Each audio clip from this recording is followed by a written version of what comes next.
the last possible second that for a moment or two, my microphone went dead.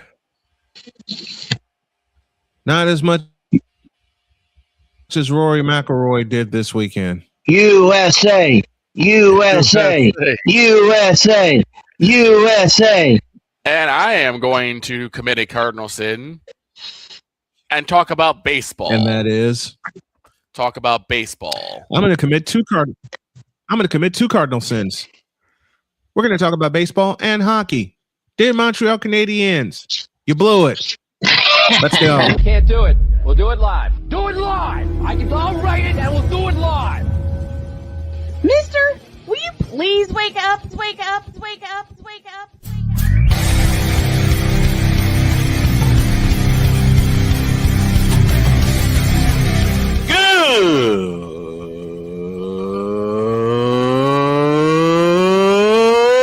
Good morning.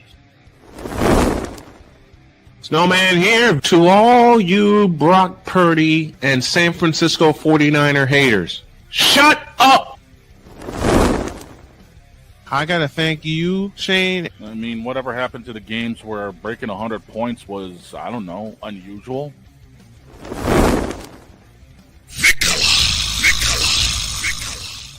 There was one word to sum up the All-Star weekend. Trays. Cause we take this job so serious. Splash Brothers, yes. Ray Allen, replace him with Steve Kerr. Reggie Miller, yeah.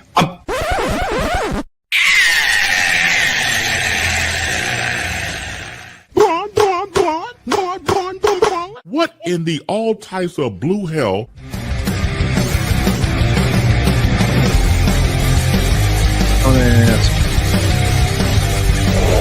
Oh, yeah!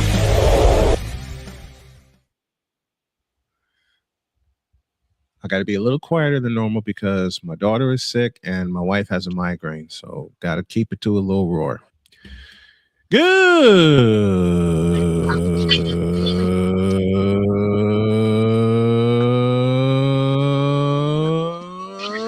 morning and welcome to the Don't Talk About Baseball Manic Monday edition of Snowman in the Morning. Glad to have y'all with us. Victor? Too bad I'm gonna. Oh, I'm gonna too. But I'm gonna start with a little song. Okay. The season's upside down. The season's upside down. Hi ho the Dario. The season's upside down. So and yesterday we all saw how. So yesterday, why is the season upside down? Because Caitlin Clark almost had a triple double already. Oh no. Baseball wise. Oh, that season. That season is going to really listen. If things go the way I think they're going to go, and the Indiana figures this out, really not only is the season upside down, but the league is going to be upside down. Let me bring Diggs in properly. Passionate. Come after me. I'm a man. I'm 40. Unflinching. Let's go back to losing. Parking was easier. Unrelenting. They're not going to keep him off the field tonight. Totally. This one has a chance. Deeds.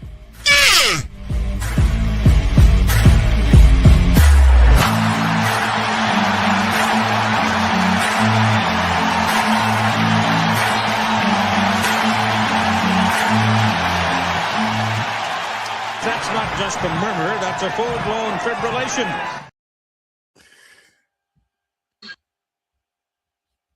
you're muted.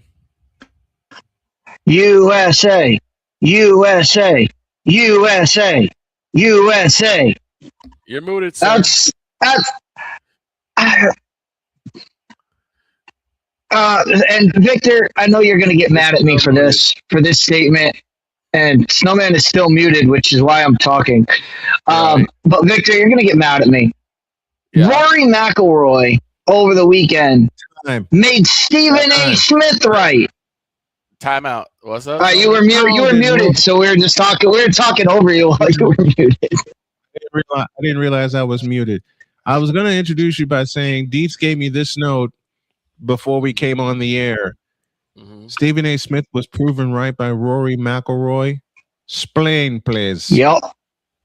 Go ahead. Well, he said Stephen A. Smith said golf's not a sport.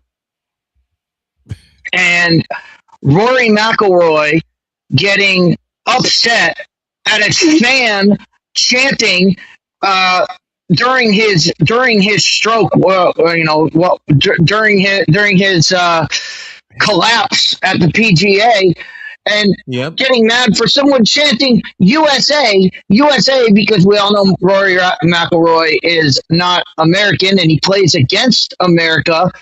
Yep. In the Ryder Cup. Yep.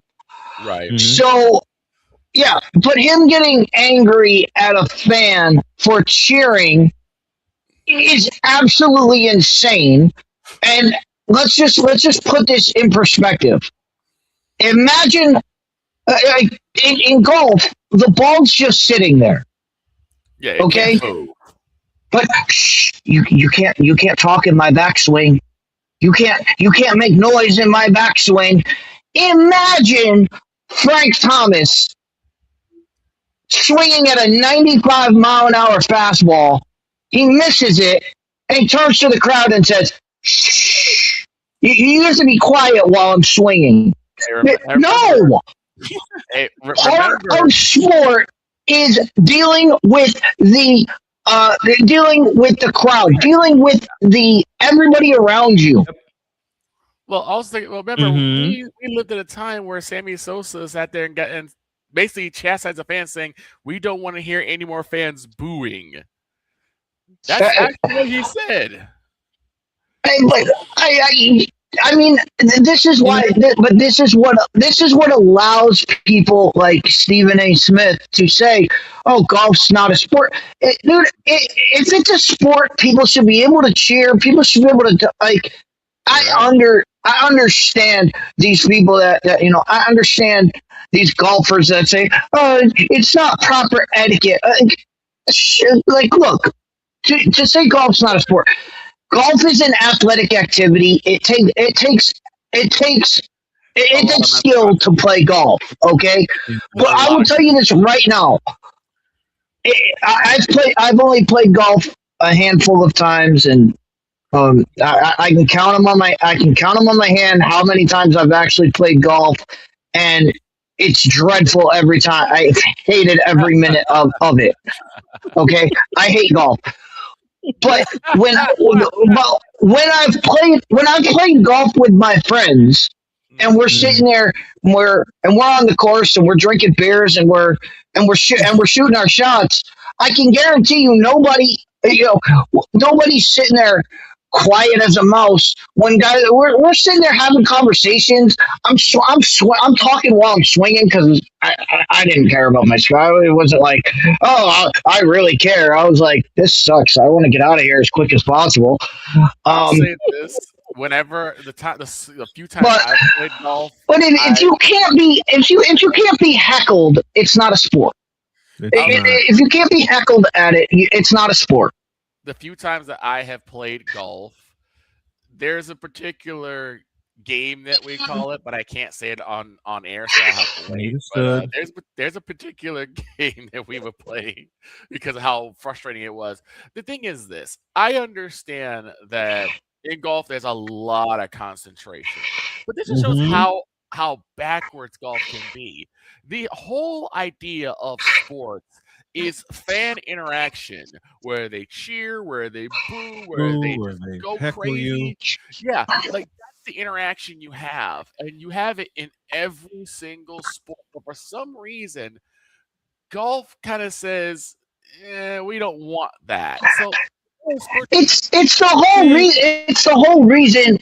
reason Happy Gilmore exists. It's the whole reason the movie Happy Gilmore exists. Like it's making fun of golf things when he's sitting there and Happy Gilmore in his first professional shot is getting ready to hit the ball, and he's like, come on, let's make some noise here. And he gets like the crowd going up, and then he hits the ball. And meanwhile, his opponent, Shooter McGavin, is hated by the fans because he wants them to be quiet. He wants them to be, yeah. So I am waiting. I'm waiting for a player like that, for like Happy Gilmore to show up. I don't like Tiger kind of had that same type of tenacity, but like he didn't have that same fire like Happy did. I'm waiting for someone like Happy Gilmore to say, "Hey, let's clap it up. Let's make some noise in here." Yeah, like that's wild. That's wild to say. Oh, a fan messed me up, and that fan talked in my backswing, kick him out. Can you imagine anybody in baseball saying you can't talk during my swing? Well, they're trying to hit an 85-mile-an-hour slider that's moving across the plate. Get out of here. Imagine this. Imagine like Brandon Aubrey or Jake Moody or any like kicker. They get set up for a field goal. Mind you, everyone's going crazy in the football stands. They missed the kick. Yep. And then he looks like the fans interrupted me. The fans distracted me. I'm like, so are you gonna? So using that logic, Victor, you mean a kicker could have 65,000 people kicked out of the stadium? So basically, what I'm also reading is Rory McIlroy turned. Oh, you beat me to it. He turned into LeBron James. He tried to get out. Really, Rory McIlroy. Give it.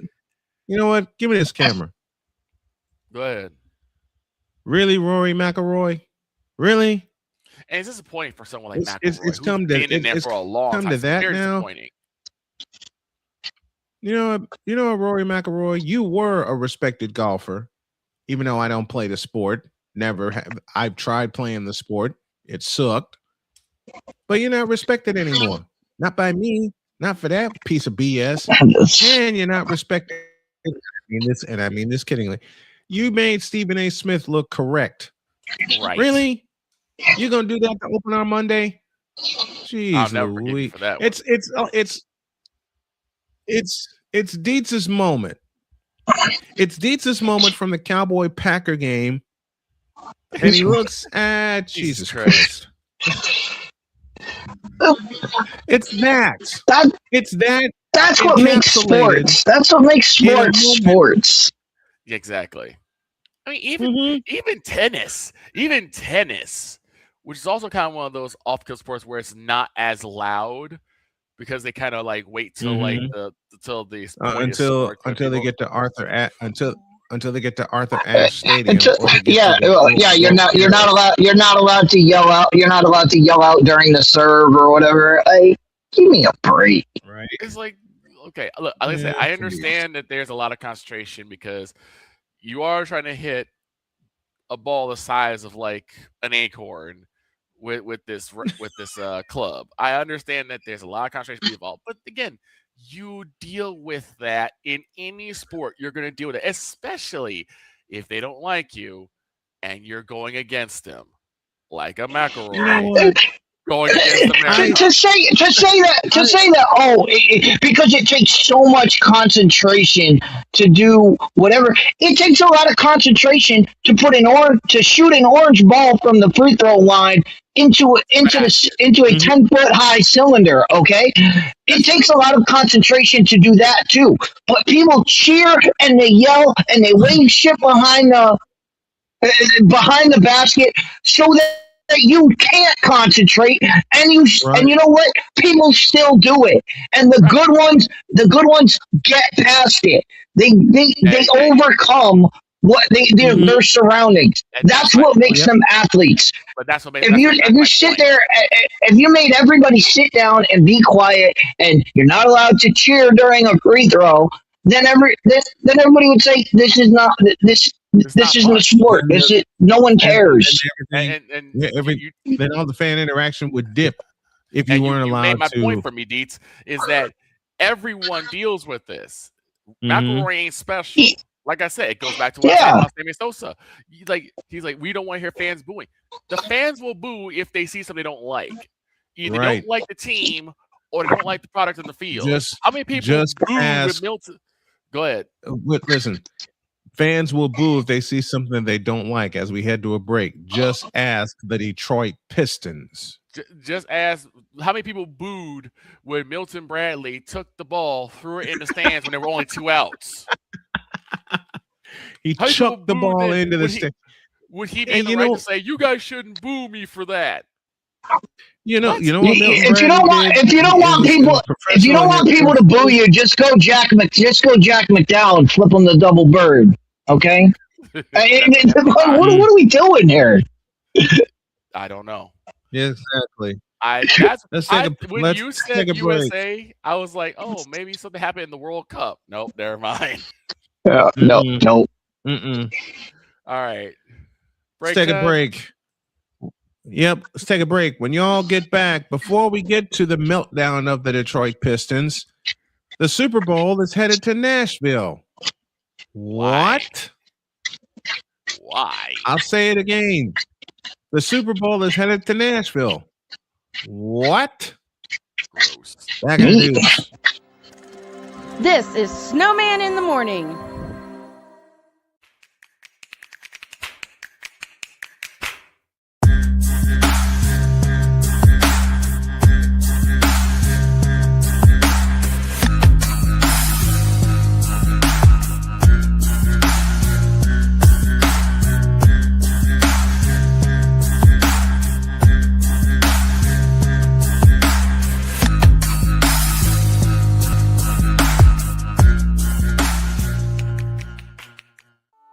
I'm Jenny Garth, and as a mother of 3, I know kids worry about a lot of things. Getting enough food to eat shouldn't be one of them. But here in America, that is a real worry for 1 in 5 children. Even though we are one of the most food-rich countries in the world, 15 million children don't know where their next meal is coming from. This is unacceptable, and something the Feeding America nationwide network of food banks is working to solve. Instead of accepting that our country lets billions of pounds of surplus food go to waste every year, Feeding America has made it their mission to help families in need by rescuing this food. Through food pantries and meal programs, the nationwide network of food banks provides more than 3 billion meals, serving virtually every community in the United States, including yours. Join me in supporting Feeding America and your local food bank by visiting feedingamerica.org. Together, we can solve hunger. Together, we're feeding America. My mother was always very familiar with her neighborhood, but one day she stopped at the stop sign for much longer than usual. And she didn't know whether she should go forward or turn, and she wasn't even really sure where she was at. It was very unsettling for her. I felt so much better after my son told me, "Mom, I don't want you to worry or be afraid. I'll be there for you and we'll figure it out." 'Cause we take this job so serious. I don't have a suggestion as to anything but keep the bitch. Keep her. If she does not, Wow. What in the all types of blue hell? This is Snowman in the Morning.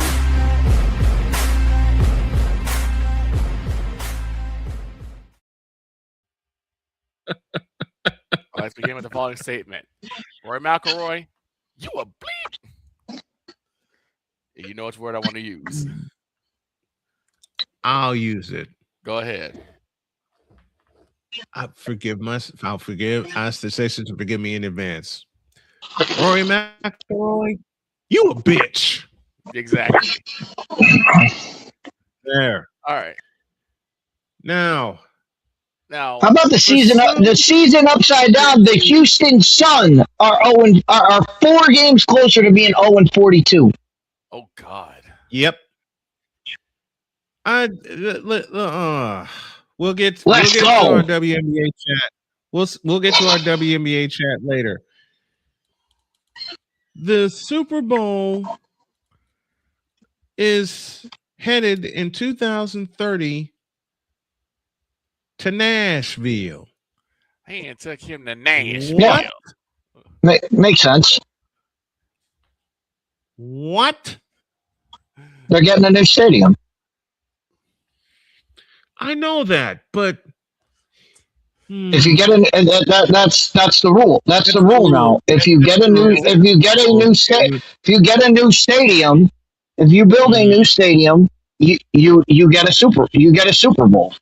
That's how it works. It gives them 3 years to get settled into the new digs. I understand that, but I read that this morning, and Ryan McCarthy. What's the problem with Nashville though? That's what I'm trying to figure out. What's the problem with Nashville? It's one of the biggest cities. Okay. It's one of the biggest cities in the East Coast. Not named New York. I mean, they've never done it. They've never done a Super Bowl in Nashville because they didn't have a team in Tennessee for the longest time. They haven't had a updated stadium. But what's different from Nashville as opposed to New Orleans? What's different? Nashville is a huge tourist destination. There's so much to do in Nashville. I don't know. As somebody, I'm just tired of the same. I'm tired of the same 4 cities getting a Super Bowl every year. It goes L.A., New Orleans, Miami. L.A., New Orleans, Miami. L.A., New Orleans, Miami. Oh, we'll throw Vegas in there because Vegas got a stadium. We'll throw Arizona in there every now and then. There's more to do in Nashville than there is in Glendale, Arizona. Why can't you do Dallas? They do Dallas. They do Dallas. They do Houston sometimes. But it's the same cities over and over again. It's just like I don't know. You know what? I'm just looking like if that's the case. They did that. They did Dallas, and everybody froze their asses off. Yeah, it snowed. Yeah, it snowed. It snowed. It was an ice storm, and still the new Texas Stadium hosted 103,000 people. Right. Yeah. You could do. They could do Dallas again. They could do. I mean, they did New Jersey. They did the Meadowlands. They did the Meadowlands when the Meadowlands got a new stadium. Here's a city that's here's a city that's going to beg for a Super Bowl, and I hope it never comes there. Chicago. Yeah. Honestly, and I'll tell you why. I'll tell you why. They're going to build this stadium in Arlington Heights. I bet you they're going to wind up going to Arlington Heights because there's no reason for them to go to There's no reason for them to go to Gary, Indiana. None. I mean, they could have done it in Soldier Field. Is it really that different from Texas Stadium? Yes. For me, it ain't. Well, for us, it ain't because we did games there. Yeah, there's a difference between Texas State, the new Texas Stadium, aka AT&T Stadium. Yeah, it's a new Texas Stadium, I guess. Yeah. There's a difference between AT&T Stadium and Soldier Field. It's called a roof. Playmakers with this. It says for 4 remaining teams, talking NBA. People thought in the beginning of this are the 4 teams people thought in the beginning of the season. I'm only looking at the Western Conference Finals. We'll get to that later. But the Super Bowl is headed to Nashville. I happened to be in Nashville in 2017 when and I kid when I do this because it was a lot of fun in Nashville. I will admit that aloud. The Stanley Cup final. The barbecue is nice. I'll give it that. The barbecue is always nice. Heck yeah! You come out. You open the game with Jeff Jarrett coming out to the middle of the field, slamming a guitar in the middle of the field. You're telling me you can't do a party in Nashville? Like Nashville could do it up right. We'll probably if it's actually in Nashville. You know we're gonna get a damn good halftime show. Oh yeah. We're not gonna get politically correct. You know it's gonna be a Nashville halftime show, and that's why it'll be a fun time. It'll be all about football. It'll be all about America. It'll all be about everything we love. You know what? You can make this so much a country. You could do something they haven't done. You could do something they haven't done in a long time. Look, Jeff Jarrett coming out and spiking the guitar at the 50-yard line. Entertainment. I mean, and if it should go to if it's confirmed, and I got the feeling it is. Deets, you may need to reset because you're lagging bad, brother. You may need to do a quick reset. Yeah. I got you. But you know what? You know what you do in Nashville. You know what you do in Nashville. You make the halftime. You tell Jay-Z we don't want you doing the halftime show. Right. We'll take care of it, and you get the biggest country stars you can lay your eyes on, and you make it a country halftime show. Why not? You're in Nashville, Tennessee. But that now I'm starting to. You know what, Deets? Damn you! I'm starting to warm up to this. That's what they should do for everyone. I mean, I still say that one of my favorite halftime shows is the one that happened in L.A. I mean, 56. Snoop Dogg, 50 Cent, Dr. Dre, Mary J. Blige, Eminem. Like, when the only problem with that is that they cut it to 15 minutes and didn't give it the normal 30. To me, the only thing that made that better is if out of the grave comes Eazy-E. That would have made it. That would have sold it for me. That would have sold it. Greatest of all time. That would have sold it. But it's like that would have sold it. That should be what really hits for the Super Bowl. It's the chance for particular states to kind of show their side of culture. Listen, Pasadena, California hosted Michael Jackson. Right. Okay. I mean, Pasadena, California hosted Michael Jackson. Miami, Florida hosted Prince. Yeah. And it's like, Nashville, Tennessee can host the biggest. Nashville, Tennessee can have the biggest country stars. It'll be the biggest. Yes. And you need and the only problem I had with the Dr. Dre show in Los Angeles is that they only made it 15 minutes. Yeah, maybe because they knew why. Minutes. They knew why because they knew that there would never. They knew why. Absolutely, there would never be another show. There would never be another. If they made it any bigger, there would never be. Listen, if they made it any bigger, there would never be another Super Bowl in Los Angeles. And look, I have nothing against. I have nothing against. If made it any bigger, there would never, ever be another Super Bowl in Los Angeles. Look, I'm gonna now, Deets has me warmed up to this idea. Yeah, Deets has got to be like one of the greatest. Deets has me warmed up to this. You know what, Deets?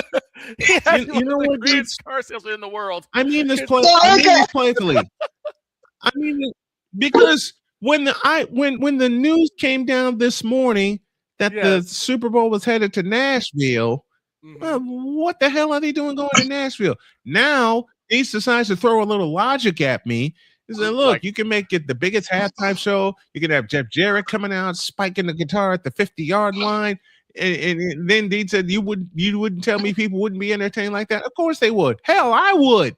Look, I'm just okay, saying, and I'm a city boy in my heart. Deets can show you a Pinto, and you're like, I'm not buying this Pinto. He's like, this is one of the greatest. I ain't buying this. You're like, here, take my money. You sold me. In three, you know what? Deets is the world's. I'll repeat Victor's words. And yes, we're picking on Deets this morning. Deets is the world's greatest car salesman because, like, he can show you a Chevy Chevelle, and I'm using my experience of fitting in small cars. Right. He can show you a 2-door Chevy Chevelle to a guy like me, 6'5", 285 pounds. Right. I can look at it. I'm not getting in that some bitch. There's no way I'm getting there. 3 minutes later, I'm handing him a down payment. Right. To find a way to fit my tall ass in that Chevelle. But that's now you'll fit. You'll fit. Don't worry about it. But that's all I'm saying. Like, if you're gonna have a team, and everybody's always said, oh, you can't do it here because of weather. You can't do it here because of this, because of that. Right. Like, Nashville has you have no problem with weather in Nashville. Like, could you get hit with rain? Yeah, but you could get hit with rain in Miami. You can get hit. wherever they play, if it's not in a dome, weather can be an issue no matter what. Yeah, you could have a weather stoppage I mean, hell, in they North were Carolina. worried about they were worried about weather in New Jersey, for God's sakes, when they played MetLife Stadium. You could have bad weather in North Question Carolina. is, will they have ever a go back to MetLife stoppage. Stadium? But you know what they call you know what they call Nashville. What? They call Nashville the Vegas East. Vegas East. It only makes sense. Okay, let's do this. Let's have a little fun here. Name a stadium that will never, ever, ever in life host the Super. Name a stadium and/or city that would never ever host the Super Bowl. Lambeau Field. Lambeau. They would do it at Lambeau Field. No, they wouldn't. More. Why? Charlotte, because Lambeau will never host the Super Bowl. Maybe after our lifetimes. Definitely not in my lifetime. Here's one. Lambeau Field. They're not going to upgrade it. It is. Lambeau Field is the Wrigley Field of. They are not going to touch. They're not going to touch it. They are not going to do it. Why? And here's why. But here's why. It's because who's the owner of the Green Bay Packers? The fans are. The people in that building. The people in that building are 50% owners. There is no way they are going to allow someone to come in and touch anything in that stadium. So they will never get upgraded. So they'll never say Super Bowl because you have to have an upgraded stadium to be able to host Super Bowl. Plus the fact that in Lambeau's the only thing there. There's no hotels. They don't have the infrastructure to host a Super Bowl because they don't have the facilities. You're traveling. Everything would be outside of Green Bay. Here's I need Snowman's thoughts on Ant-Man giving the Spurs respect with 8 minutes to go in Game 6. You'll hear that later. Here's the place that we'll never see one. Cleveland will never see a Super Bowl either. God. You know what's bad? Know what's bad? They're trying to build a new stadium in Cleveland, in Avon, Ohio. Oh God! With a freaking dome on it. So you know what's if they get a new stadium, they could definitely see a Super Bowl. They could definitely see a Super Bowl. Then God knows if Cleveland gets a new stadium, then God knows that toilet of a city will have a Super Bowl. I think Cincinnati, because they're not upgrading Paul Brown Stadium. Nope. Or Paycor Stadium as it's called now. Pittsburgh. You can't play a Super Bowl in Pittsburgh, and I'll give you a fundamental reason why. The turf. Because Pittsburgh hosts the state high school state championships at Heinz Field. I know it's Acrisure Stadium, but it's Heinz Field. Heinz Ketchup Field. I'll tell you a stadium that will host the Super Bowl in the future, and it's right near me, Lucas Oil. Yeah, you know what I start calling a Pittsburgh versus New England match? The only game you can play on a hot dog because it's mustard and ketchup. That's it. Oh, the dog would not like you for that statement. No, I know he would. That's why I'm saying it now because he's not here. Yeah. Did I take him off the? I don't know. I'm sorry about that. I hit the wrong button. I actually don't know. I don't know if they would do. I don't know if they would do Lucas Oil. I don't think they would do Lucas Oil Stadium. Why not? Because they've done it once. Because look what's happened. Yeah, but that was when the Super Bowl was the first weekend in February. Look what's happening 3 weeks later. 3 weeks later is the combine, which is always at Lucas Oil, Right. And while they're getting ready for the Super Bowl, they're also prepping for the combine. So it could be a Which, situation. so And yeah, I mean, the they're going to have way too much going on. Yeah, and since the Super Bowl is now 1 week later, instead of being the first week in February, it's now in the second week of February. Too much prep will be going on for the combine. I would still think. So I don't think they would do it. Well, they got one in Lucas Oil. They got one. Yeah. Would they get another one? I don't know. I don't know if they'll get another one in Lucas Oil, especially now with the date of the Super Bowl being moved back, and there's other things on top of that too. Yeah, everything's moved back a week. And you look at what the NFL is trying to do. Like the NFL is trying to do they're trying to hit as many places as possible. I don't think they would spend, because you think about it, they're going to spend 2 weeks, probably 3 weeks in Indianapolis, as in 2 weeks getting ready for the Super Bowl. The Super Bowl, probably another week to get everything, just another week as far as the Super Bowl is concerned, just another week to, after the Super Bowl, just to get everything cleared up and then get everything out of there. And then media week too. Go back to Indianapolis for the combine. Like they're going to spend 5 weeks in Indianapolis? No, they know they have Indy. They know they have Indy already covered for the combine, so they're going to try to get it, and they're trying to get more people involved, more places involved. So that's why they would go to everywhere else rather than go to Indy, where they're going to be for Indy for 5 weeks. Yeah, it's also got to take a serious. That's wild. It would make me happy. It would make me happy because it would be another chance for me to see Lucas Oil Stadium. But I'm planning to do that hopefully in September or October, whenever they have the Circle City Classic, and also plan to broadcast from Social Field. What's that? Here's something hilarious. The one time I actually did go to Lucas Oil Stadium was because there was actually a farmer's market at Lucas Oil Stadium. Mm-hmm. When my dad, we took a vacation to Indianapolis. We saw the NCAA building. And now I know Dee's gonna say, "Why are you messing things up so bad?" I could have just yelled it at the building. But at the same time, then before we left, we actually went to Lucas Oil Stadium, and there was a big farmers market. Well, I've done 3 games. I've done 3 games at Lucas Oil Stadium. Had a blast each time doing it. Mm-hmm. And the last time I was there was 2017. And I didn't even plan on it.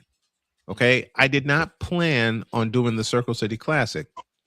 However, to use a note that Dietz told me before the show, I had a conversation with a hater. Oh, no. And said hater dared me to land the Circle City Classic. Okay. So I had to open my whole big ass mouth and said, I can land broadcast credentials in 48 hours before you land broadcast credentials for Cameron Indoor Stadium. Mm-hmm. And as soon as I opened my mouth, I thought, how the hell am I going to do this? So I reached out to the folks in Indy. I was living in Dayton, Ohio at the time. I reached out to the folks in Indy, and I said I'd like to broadcast the game. 24 hours later, I had media passes. There you go. One day after that, I had a person approaching me wanting to use my call for the stadium fee. You're on. Not to mention the fact that I made $2,500 that weekend with all the sponsorships I sold. So don't ever dare me like that. Speaking of conversation with a hater, Dietz had one. I think we'll use that to close the hour, and then we'll also have our Mint Mobile call of the day, and it came to us from the South Side. And I get to talk about baseball. We all get to talk about baseball. Dear Allison Moran, and this is the only time I will pick at her. I knew you were going to do it. Give me this camera. Give me this camera. Dear Allison Moran, nah. We'll see you later in the season. She gonna get you. Friday, you gonna get it. Oh, she gonna get it Friday. Oh, I'm gonna get beaned on Friday by Allie. I know that. I know that. I'm gonna get beaned on Friday. I'm looking forward to it. Back in the deuce. This is Snowman in the Morning. Join Ryan McCarthy. I became a Jets fan because Kermit the Frog was my favorite Muppet because he was green, and the Jets wore green. That's how I became a Jets fan. And Dustin Henry. ESPN is cashing all in on let's pay a few personalities and we'll just kind of fill in the gaps. As they walk you through all of the world of sports from their perspective. The Albany Empire, it's a literal circus. No credentials required. Where, Ryan, say the tag. Where you don't need a press pass to talk sports. Every Monday at 8 p.m. Eastern, 7 p.m. Central. On YouTube and where you can find all podcasts. Oh, yes. The tradition, the pageantry, the spectacle, the history, the slut. Wait. I gotta rep my brother's stuff right. All my DMV soldiers, stand up! And welcome to the Commander's Gridiron Report. You want your commanders to be repped right? Well, D. Willie is your man. Commander's Gridiron Report. Every Tuesday at 11:05 a.m. Eastern, 10:05 a.m. Central. On the Sotoba Media YouTube channel. Music by J. Cool. Where my soldiers? Right side. Commanders. Where my soldiers? Left side. Join the transporter to Hades. Your butt and gut becomes one.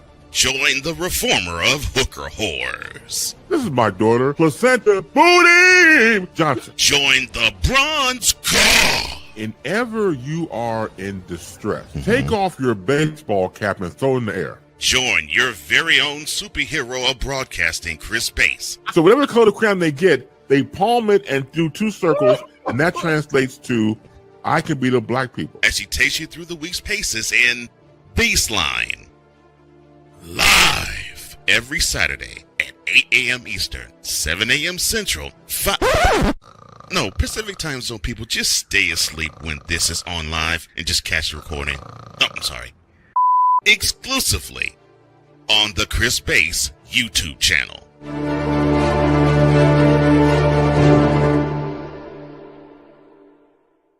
Cause we take this job so serious. I'm on Alarm Island. Give me them cocks! Okay. What in the all types of blue hell? This is Snowman in the Morning.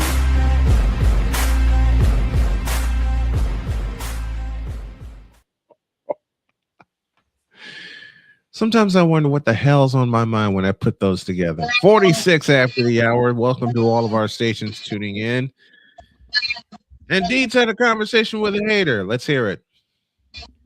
All right. So Friday night, I had a conversation, and I did not start this conversation. I just muddled my way into it. But people were talking about the NFL, and one guy said, quote. Uh-oh. Whoa. I wasn't ready. One guy said, quote. The Cowboys would be a good team if they had a good quarterback. Close quote. Now wait a minute. Wait. Just a moment before you continue. As much as I razz on Dak Prescott, I recognize he is the quarterback of the Cowboys, and he's good. I dig that. Here's what I said. So these guys were having their conversation. So what I said to him, how I answered to him was, tell me why you're wrong.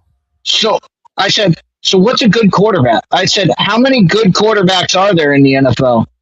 And the guy looked at me and he said, there's about 15 good quarterbacks. I said, and you're telling me, I said, so you said half the league is good quarterbacks, and you're telling me Dak Prescott is not in the top 15. Nate, and the guy 15. And the guy looked at me and he said, yeah. And I said, okay. I said, so you're telling me there's 15 other quarterbacks that are better than Dak Prescott? I said, let's go down the list. But I said, let's go down the list. I said, let's just go down the list of all the teams and tell me that Dak Prescott is not, that you wouldn't have Dak Prescott over said quarterback. And we started going down the list, and we could do that here. I thought that would be like a fun thing, like would you rather, and just go down the list of all the quarterbacks, and I can guarantee you Dak is better than 15 of them. Dak is going to be in your top 15. Oh yeah. Okay.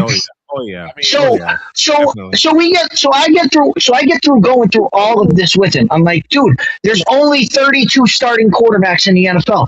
Dak is better than half of them. Like Dak is better than half of them. He is a good quarterback.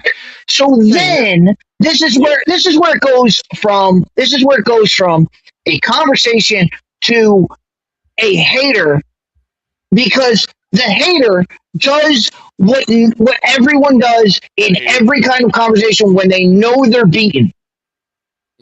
They put words in my mouth that I never said. So now all of a sudden, because I said Dak is a good quarterback, and I prefaced him with this. I said, look, Dak is a good quarterback. He's not a great quarterback. But he is a good quarterback. I said he's good, not great. I prefaced that. But all of a sudden, to make his point, he had to say, oh, look it, you just said Dak's the best quarterback in the league. And I said, I have never said those words. I said, I have never said those words. I said he's good, not great. See, and then you can't get through to them once they put those words in your mouth. See, you're saying it again, and I'm like, no, just because I don't think he's terrible and awful, just because I said he's good, does not mean I think he's the best. It does not mean I think he's even in the top. Like you said, top 15. I didn't. I didn't make that. I didn't make those terms. You did, and I answered your question. But that's what people do. And we talk about this on Wednesdays all the time with transsexuals. If they're not the best, they're the worst. Right. If you think somebody's good, you think they're the best. No. My words I chose my words correctly, meaningfully. I use them meaningfully. Good means good. Great means better than good. Best means number one and above all the rest. That's how I had to define this guy. And he's still like, you still think that's the greatest? And I was like, no. I was like, all right, we're done. I was like, we're done with this conversation. But it happens with everybody. Okay. When you say, oh, this so and so movie is good, like you say, oh, I like Batman versus Superman. Oh my God, you think it's the greatest movie? No, I just said I liked it. I just said I liked it. It doesn't mean I think it's the greatest movie ever made. Right. It just says, yeah, I liked it. It doesn't mean it's great. It doesn't even mean it's good. It just means I liked it.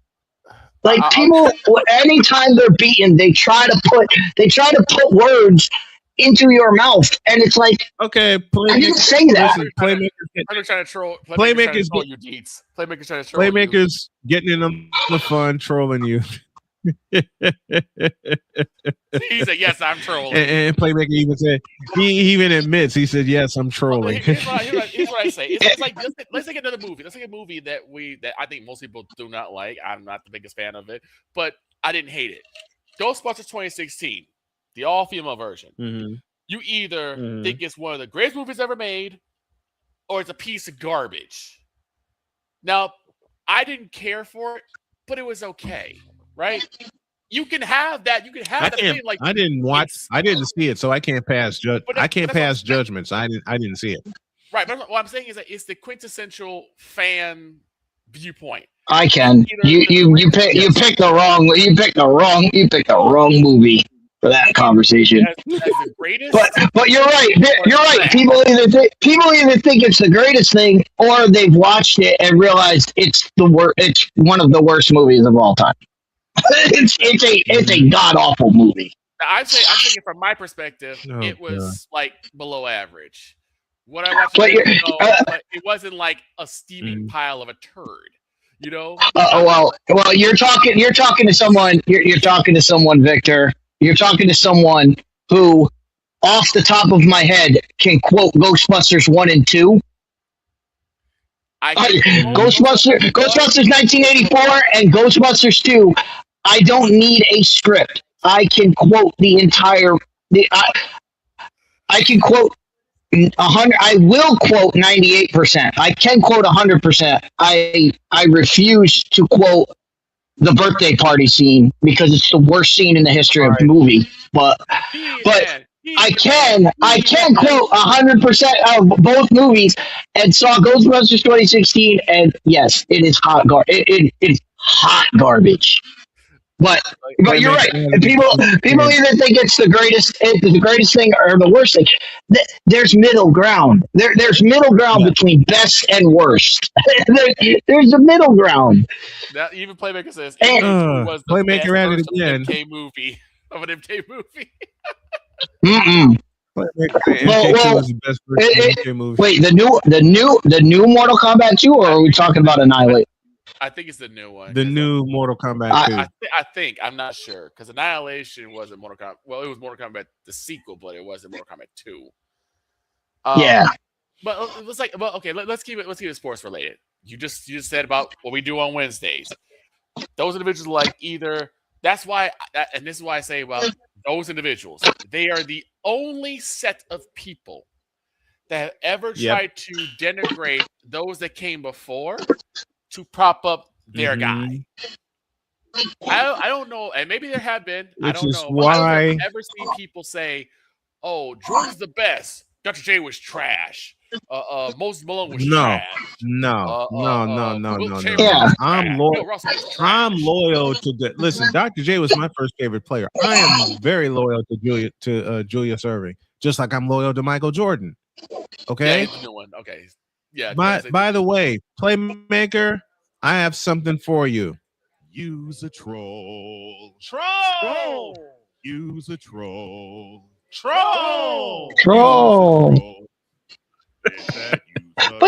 But yeah, what I mean, everybody has that kind of conversation where it's like, you said they're good. You said they're good, so that means they're the greatest. No. I can say good. I can say good and mean good. As I said, Dak's a good quarterback. He's not a great quarterback. Well, think about this. Right. I think Dak led the league in passing yards this year. He finished second. He finished second. He finished second. He finished second because they pulled him against the Giants. Gotcha. Well, but that's the thing. Is like out of it. that. But that's the thing is that, okay, someone who is basically came in second in most passing yards this season, he's a bad quarterback for that. But that's what I was trying to like. I was trying to be like. I was like, okay. I was like, but what do you mean by good? And the guy said, 15. I was like, you really think? I was like, you really think Dak's not in the top 50? I was like, go through the league. There are a lot of bad quarterbacks in this league. Right. And And we just started going through. I just started naming names. I was like, so you're telling me I was like, so you're telling me the Falcons have a better quarterback. You're telling me Malik Cardinals. Malik, what you talking about? Willis is a better quarterback than Dak Prescott. You're telling me the body that the Jets decide to put at quarterback. You're telling me that guy's better. You're telling me that guy's better than Dak Prescott? No, go through the league. There's more than 15 that Dak is going to be. That's going to be better than them. Here's what I'd say. Okay, Deets Berman. Here's what I would say. Would you take Dak Prescott or would you take Malik Willis? Would you take Dak Prescott or take Tua playing the ball over? Would you take Dak Prescott or would you take Geno Smith? Would you take Dak over Kyler Murray? Would you take Dak over Jacoby Brissett? Would you take Dak over Fernando Mendoza, who's never stepped foot on an NFL field? Would you? Going to pass on the field yet? Would you take Dak over JJ McCarthy? JJ McCarthy, Justin Fields, right? Russell Wilson. Hey, you just have to go. You just have to go down the list of quarterbacks. You just have to go through teams and go, would you rather? You know what? Let's do that on Friday. Let's really have some fun with it on Friday. We need to go to a break because we're at the top of the hour. But before we go to a break, it's time for our Mint Mobile call of the day, brought to you by Mint Mobile, the official wireless carrier of Snowman Multimedia. We go to the south side of Chicago. Len Casper and Darren Jackson delivered this. Tying run at third. Caro hits a fly ball out in the deep left center field. It's back there. It is gone! Edgar Caro wins it! Shut up! Yes! The young man deserves it. That was Edgar Carroll's 2-run home run to win the game over the Chicago Cubs 9-8. And the White Sox take 2 of 3 in the Crosstown series. On that game. We'll get to the music. Oh, we need that clip. We need that clip for every time we have somebody. Shut up! What? He said shut up. No, he said socks up. We need to. He did. Shut up. Here it is. You know what? I'll play it again. It sounded like he said either step up or shut up. I thought he said socks up. But Len Casper, legendary Chicago voice. He has been the television voice of the Cubs. He's now the radio voice of the White Sox, along with Darren Jackson. But yeah, he delivered that call. Presented by Mint Mobile, the official wireless carrier of Snowman Multimedia. We're running late. We head to a break. Baseball musings with Victor and myself after the break. My thoughts on the conference finals inside of a Snowman's Take, and that won't take long. And a few more things to handle. Hour 2 in a deuce. This is Snowman in the Morning. Drew Willingham. In this case, yeah, you put the blame on Kyle Shanahan for apparently not preparing the team enough for the overtime rules, supposedly. Cole Johnson. Peyton was considered the winner, and he was the darling of all darlings for Gerald. With a special appearance by Tyrone Alizé McDummy. Ain't nobody calling me. Text delete. Join these two football enthusiasts as they give you Total Football Talk. Live every Monday at 4 p.m. Eastern, 3 p.m. Central on the Sertoba Media and the Comey Media YouTube channels.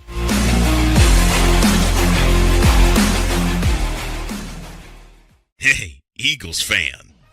Join my man Cool McCain and a host of others as they break down every single game, every single week in an objective manner, and also from a fan's perspective as well. Remember, this cast feels just like you.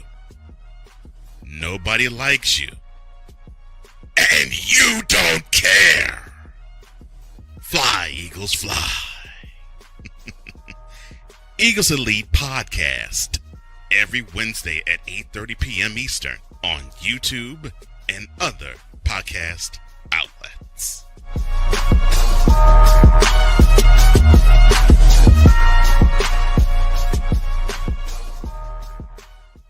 From the hills of Santa Clara to the legacy of the stick, this is where red runs deep and greatness wears gold.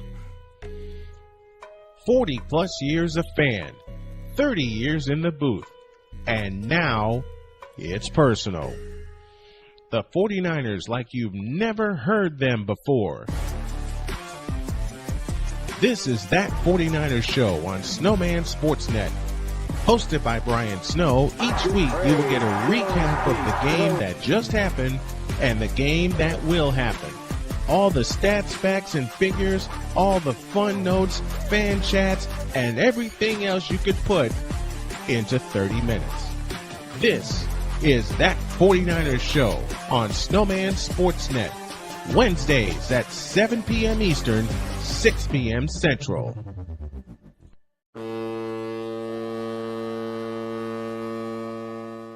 Cause we take this job so serious.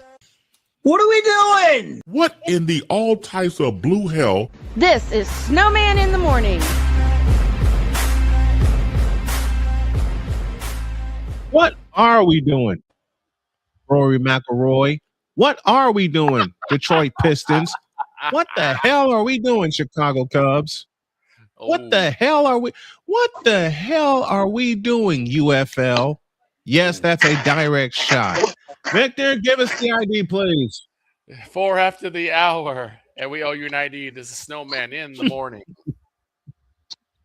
Broadcasting live in your region, across our nation, and around the world, this is Snowman Multimedia. To all you Brock Purdy and San Francisco 49er haters.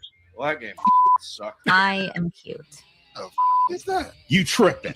Who told this lie? Shut up. Jarrell Jones has no brains. His football acumen is the same capacity as Gun Run's moral capacity. I will never get over that line. No, I know you Ever. won't. All right. I will never get over that line. Well, that game sucked.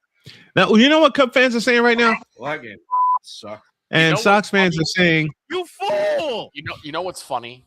I told What's you, that? I told you, Snowman, in the text chat that the Chiseled Adonis, one of my favorite YouTubers, had just got 1 million subscribers on Friday. And I decided to put a super chat in there to kind of show him a little love. And guess who found me? None other than the man that said that same line. A Pizzle. A Pizzle was in the chat. So we're joking back and forth in the chat. Making jokes about old Nick Folk videos because that was one of my favorite video packages. But again, congratulations to you, Chiseled. You truly deserve it. Thank you, Chiseled Adonis. And you've spurred folks like me and Victor on. 6 after the hour, and Victor has some musings about this past weekend series. Ladies and gentlemen, these are the random musings of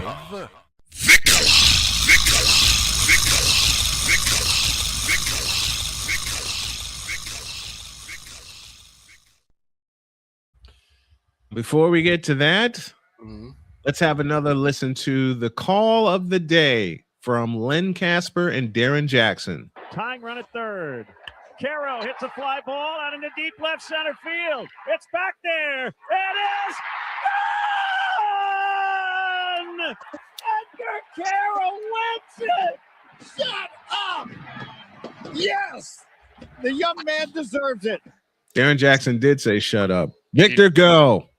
So there was one word, because as I was yesterday, I decided to cook a big piece of salmon, and I usually, gaming. So I decided let's go ahead and turn on the TV and turn on in the Sox game. And big shout out to WCIU for actually having the game available that I could watch.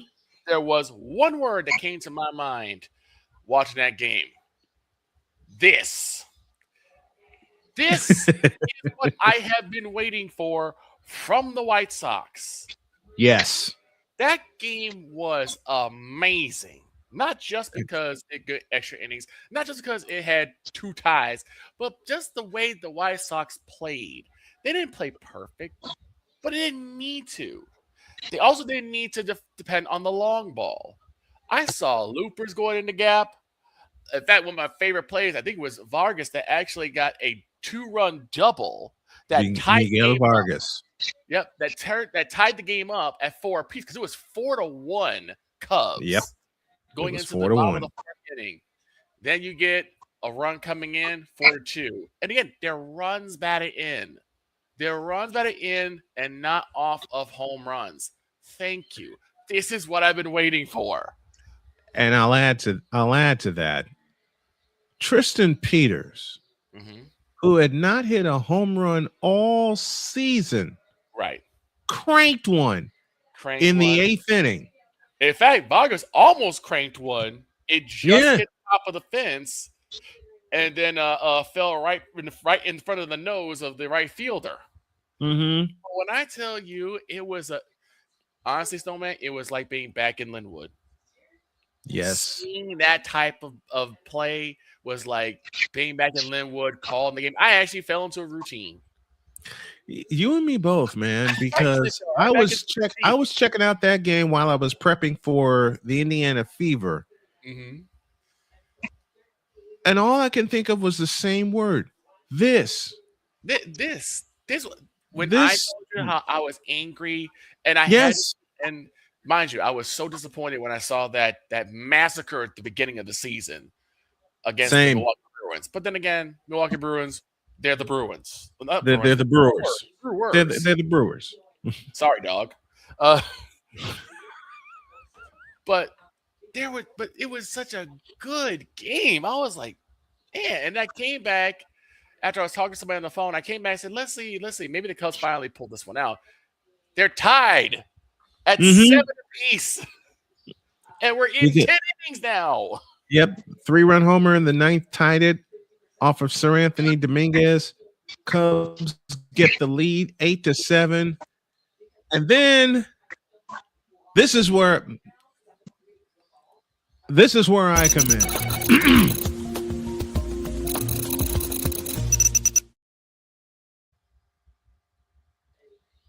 Dear Ryan Rolson, the lefty Cubs reliever, he threw, I'm going to try to do this in the way of Dietz and I's, one of our favorite announcers of all time, Mr. Keith Jackson. Keith Jackson, during Game 6 of the 77 World Series on ABC, said, quote, Reggie Jackson has seen 2 pitches in the strike zone tonight. 2. And he sent them both into the seats. Yep. Ryan Rolston threw 2 pitches in the 10th inning yesterday. 2. And the last one ended up in the seats. Yep. How do you feel, Ryan Rolson, if you are called on to get a save? You're called on to get a save, and Dietz is smiling. I see that little smirk on his face. You're called on to get a save.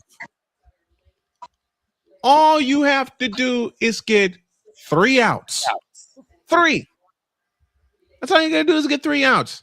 Well, the first pitch he threw, and it was a lefty-lefty matchup because he was facing Andrew Benintendi. First pitch he throws, and Benintendi does a perfect drag bunt up the first baseline, and he nearly beat it, but he was called safe. They looked at it, they made the correct call, and he was called out. Yeah. Runner advanced, tying run at 3rd. And I'm gonna play this again because it does my heart so good to know that another professional announcer can lose his mind and crack his voice on a game winner, which I have done for 31 years. The second pitch that Ryan Rolson threw in the 10th inning, once again, this happened. Tying run at 3rd. Caro hits a fly ball out into deep left center field. It's back there. It is gone! Edgar Caro wins it! Shut up! Yes! The young man deserves it. Finish up, Victor. And so when I watched that, it brought a tear to my eye. Where'd he go, Victor? Like, can you hear me? It's like it Yeah, brought a tear to we my heard eye. you. It brought a tear to my eye because it's like finally we're seeing it. We're seeing that F word that we miss so much. The fundamentals. You know what I'm saying? Drag bunts, squeezes. Yes. Dropping a looper right in front of the left fielder, but just behind the shortstop. Those crane shots I've been missing this. Look, I don't have a problem with the home runs. That's always fun to watch. But you want to see runs getting batted in. You want to see situational hitting. I don't think the Sox left that many people on base this time. There are a couple hiccups. 6. 6. Because Hill, you got to show up your swing, bud. Because there were some pitches you knew good and Derek Hill. you know what will not to swing at. There were some bad chases, but all in all, this was an amazing game. And I hope that this is the start of something brilliant, not just for the Sox, but for the Cubs as well. Because the Cubs hung in there. Let me give flowers. Yeah, they did. Yeah, they did. Cubs hung Yeah, they in did. there. And they think they did in honor of the owner of the Billy Goat Tavern, who unfortunately passed away this past Friday. But man, I tell you, that was a good game. This is why, yes, Homer boy, we talk about baseball here. Those are my musings. And those are, ladies and gentlemen, the random musings of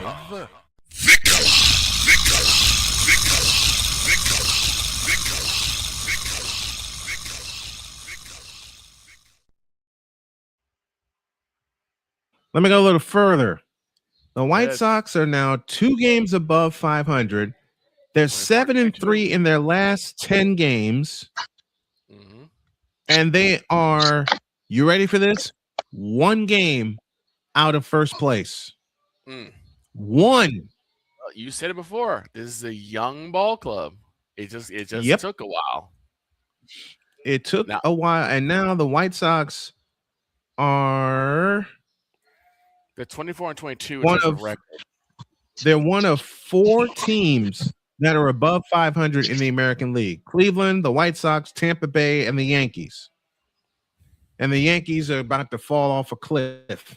Oh, dear. After leading the East Division, Tampa Bay is now leading the East Division. Don't make Wise mad. But, I'm saying, look, we tell the truth here. You know that. You know that. I know. And if I know why, bless is hard. Bless Wise is hard. If I know Wise, he's thinking, the utter blasphemy. Exactly. I told you I'd get that sound. But once again, Wise is thinking the utter blasphemy that we're talking ish about his Yankees. Well, if you actually had a closer, maybe, maybe you'll win a few more games. Let's ask the audience. Let's ask the audience, and this should be one of the polls. What we need to find is the national clip of the end of that game. Oh, the Cubs? Because what do you want? What do you want from your announcer? Do you want your announcer to say, "And there's a home run and the game's over," or do you want that? Tell me which one's more Tell me which one's more entertaining to an audience. Right. Yes, I'd want to keep Len Casper's call. I'd want to keep Len Casper's call. That's why I recorded it. It took me an hour to find it because I kept finding John Schriffin's call. I kept finding John Schriffin's television call from Chicago Sports Network. Okay. But dadgummit. Give me Len Casper all day with his voice cracking just like mine does on a home run, which Victor has heard when we covered the Chicago Public League for 10 years together. Yep. The excitement. Yep. Victor's ridden shotgun with me when we covered the PA. Paul Allen. Mm-hmm. You hear Paul him Allen. go nuts, be it for good or for ill. I've heard You hear Paul him go Allen. nuts. Paul Allen. I've heard Paul Allen go nuts. I've heard Bob Wischusen, the voice of the Jets. Bob Papa, voice of the Giants. Greg Papa, voice of the 49ers. Yep. I've heard them. Mitch Holthus, voice of the Chiefs. Jeff Joniak. For many years, my inspiration, Jim Durham. Jeff Joniak for the Bears. Jim Durham and Johnny. Yep, Jeff Joniak for the Bears, and before Jeff Joniak, Wayne Larrabee. Wayne Larrabee, yes. Howie Rose, Gary Cohen, John Sterling. Oh, God. John Sterling. It's so. But you, Hawk Harrelson. Hawk Harrelson. Dave Sims, who's the current radio voice of the New York Yankees and a very dear friend. Rick Riz, radio voice of the Seattle Mariners, and he's going to retire after this year. So blessings to you, Rick Riz. And I hope to get the chance to meet him. Who's that? Mr. Mixon. Mick Mixon from the Panthers. Mick. Right? Oh yeah. Mick gave me the ultimate compliment when I had him on each Thursday during his retirement year. He said aloud on the air, and I have to find it. He said that whoever follows him needs to be on my show each week, the voice of the Panthers, which is Anish Shroff, and I'm trying to get him on each week. And but let's not forget Matt Taylor. Mr. Matt Taylor. Absolutely. Matt Taylor. I got a funny story about that. I told you guys this. I'll tell the audience. My mother-in-law and my wife went to Kentucky one Sunday, and I had not planned to do the Colts game. I planned to do the 49ers game because it was a 4:00 kickoff. Right. I'm 3/4 of the way asleep, and I know everybody in the audience and everybody on this panel has gone through it. I'm 3/4 of the way asleep, just about to get into that second level where you don't hear anything, and my phone rings. And I turned it on just for that purpose because she was in Kentucky. My wife calls, and she says, "Are you doing the Colts game?" No, because I'm doing the 49ers game later. Well, you need to do the Colts game right now. We can't hear it. Baby, it's on the Colts radio network. My wife's next three words had me scrambling when she says, and I gotta do this right. Pay homage to Cole Johnson. My wife's next three words were, quote, "We're in Kentucky." Close quote. Well, y'all know what happened next. I was scrambling in here, getting everything fired up, getting ready to do the second half of the game, and I was still new from surgery at that time, which means my body kept messing up on me. I've done better. I got weight to take off. I'll talk about that a little later. But I had to take an extended break, and Victor, you know why? Yeah. My stomach was acting stupid. Yep, I remember. When I get home, my wife told me, she says, "I listened to your call. You did a great call, but you got to stay out of the bathroom." I was cracking up. And me being stupid, walked right into the trap, and I went, "What you mean?" Right. I can tell she says, "I can tell when you're in the bathroom. Your breaks take longer than usual." That one did, because it took about 7 minutes when it should have been only 2.5 minutes. But kudos to the White Sox for a walk-off White Sox winner. They're now 2 games above 500. They're one of only 4 teams in the American League that are above 500, and they're only 1 game out of the division lead. And I want to say take a break. Before we take a break, hold on. Go ahead. I want to say this before we take a break. This is not because the Sox won.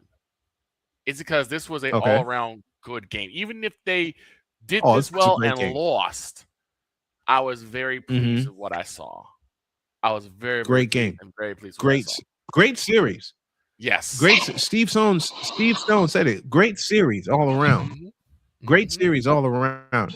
Pluto Living says SGA is on a historic run right now. If he continues, his legacy will not be narrative based. Yes, it will.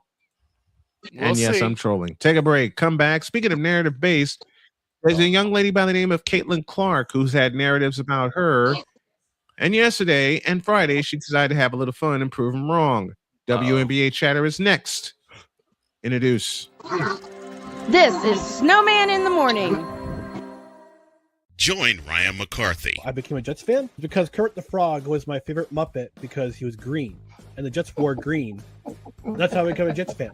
And Dustin Henry. ESPN is cashing all in on let's pay a few personalities and we'll just kind of fill in the gaps. As they walk you through all of the world of sports from their perspective. The Albany Empire, it's a literal circus. No credentials required. Where, Ryan, say the tag. Where you don't need a press pass to talk sports. Every Monday at 8 p.m. Eastern, 7 p.m. Central. On YouTube and where you can find all podcasts. Oh, yes. The tradition, the pageantry, the spectacle, the history, the slut. Wait. I gotta rep my brother's stuff right. All my DMV soldiers, stand up!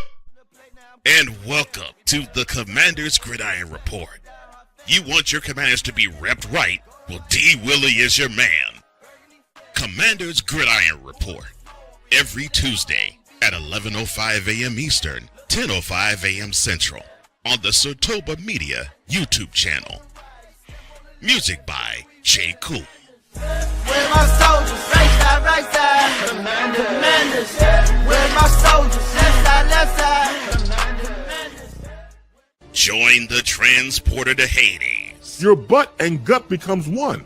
Join the reformer of hooker whores. This is my daughter, Placenta Booty Johnson. Join the bronze god. Whenever you are in distress, take off your baseball cap and throw it in the air. Join your very own superhero of broadcasting, Chris Bass. So whatever color crayon they get, they palm it and do 2 circles, and that translates to, I can beat up black people. As she takes you through the week's paces in Baseline. Live every Saturday at 8 a.m. Eastern, 7 a.m. Central, Pacific Time Zone people, just stay asleep when this is on live and just catch the recording. Oh, I'm sorry. Exclusively on the Chris Bass YouTube channel.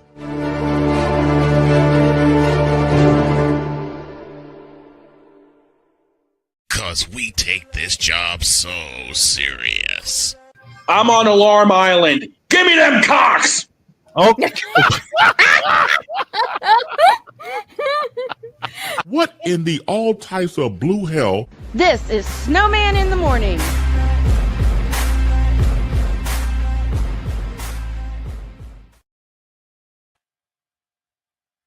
Six after the hour, and yes, you have Asia Wilson, who's the reigning 2-time MVP. Yes, you have the Las Vegas Aces, who are the 2-time defending champions. Yes, they've added Kennedy Carter, which gives their team a boost off the bench, and I recognize that. But there's a young lady who's back in business by the name of Caitlin Clark, who dropped 32 points on Friday and flirted with a triple-double on Sunday. 21 points, 10 assists, 7 rebounds. She's back. But she will not get the shine that is due her because of how she has started out the season shooting wise. Well, hell. Go ahead. Talk about her negatively. Go ahead. Say everything you want to say. Now, I will say this. To be the champs, you have to beat the champs. And that's a long road to hoe to get to the Las Vegas Aces. I understand that. I'm looking forward to those matchups, and we see them 3 times. But given the fact that Indiana could, and I will call a spade, Indiana could easily be 4-0 on the year. The 2 losses at home, we gave them away. We had double-digit leads in both those games and lost them both. One in regulation in a shootout with Paige Beckers and company, and one in overtime, which Caitlin Clark hit a miracle 3 to tie the thing. But again, I'll say it real. We had double-digit leads in both those games. Matter of fact, in all 4 games for Indiana, they held double-digit leads. The win in Los Angeles and the win at home against Seattle, where they won by 11. Mm-hmm. But I'll echo a point that Chris Dietz said last week. It's a win anyway when you get Caitlin Clark playing 30 minutes after how much time she's missed off the court. Right. It's a win anyway when you're able to beat a team without your best big. I'm talking about Aaliyah Boston, who was out yesterday with a lower leg injury. It's a win anyway when Stephanie White puts a hybrid lineup together, which includes Lex Hall, who was diving all over the place. You know what? Here's the nickname I can give Lexi Hall. There was a player at Loyola Marymount by the name of Tom Peabody. His nickname, the Human Bruise. We may have another one in Lexi Hall. We just may have another form of that in Lexi Hall. But you know something? I'll take 2-2 right now. Right. I'll take it. Why will I take it? Because you know the flaws of the Indiana Fever. We're seeing them right there. They get up double digits and they get comfortable. Mm-hmm. And I've said it during all 4 games. You cannot get comfortable. Right. You simply can't.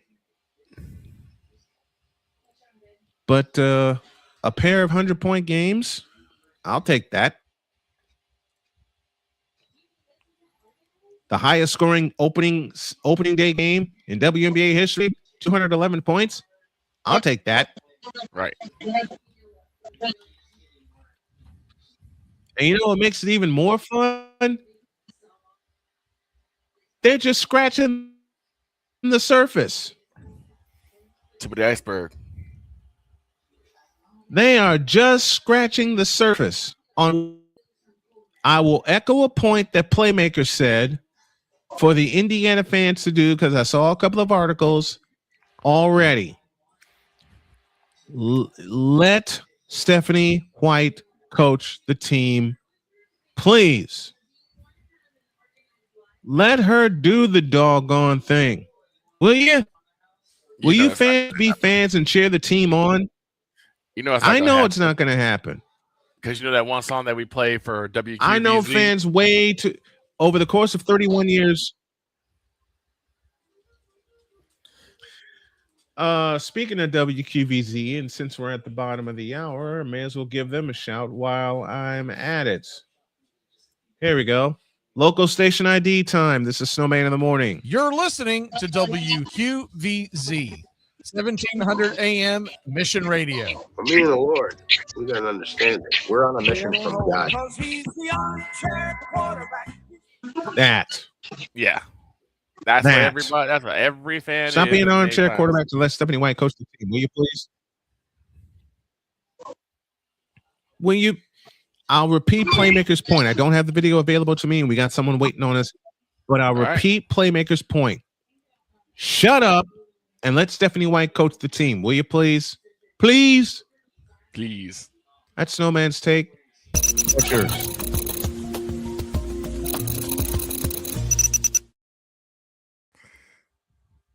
Now, Let's have some fun and go to North Carolina.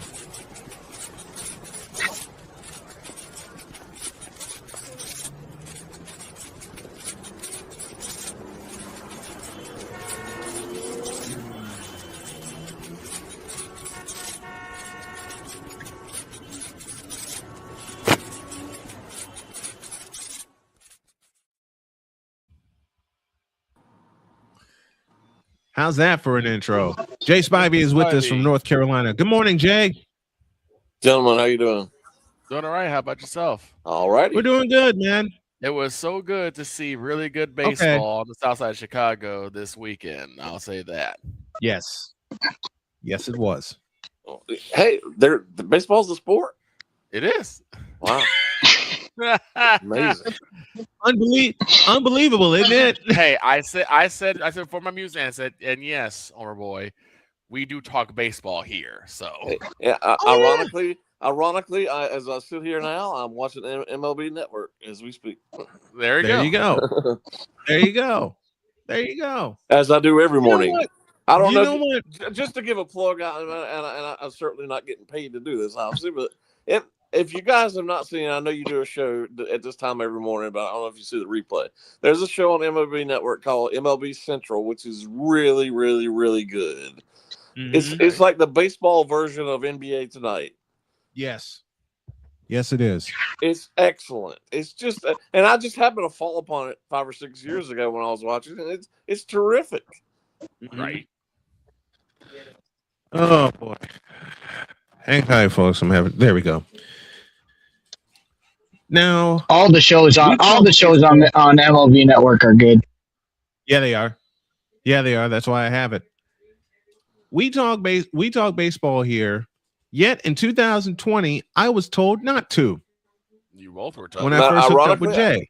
It's funny you mentioned that. I just told a friend of mine that the exact same thing happened to me, as you all know. Yep. And my friend who I just told this to said, "Does that mean that the listeners don't like it, or that the moderator doesn't like it?" And I said, "There you go. There's your answer." You just said it. Yep. The moderator, who is very familiar to Jay and I, hates baseball. How do you hate? He made that a golden rule. A command, yes. He made it a command when I got on this network. Yet he points me. He points me to Jay Spivey, who's an Atlanta Braves fan and a baseball fan. Really? Sure am. We've made jokes about that for so long. Dietz even did one last Friday saying, time out.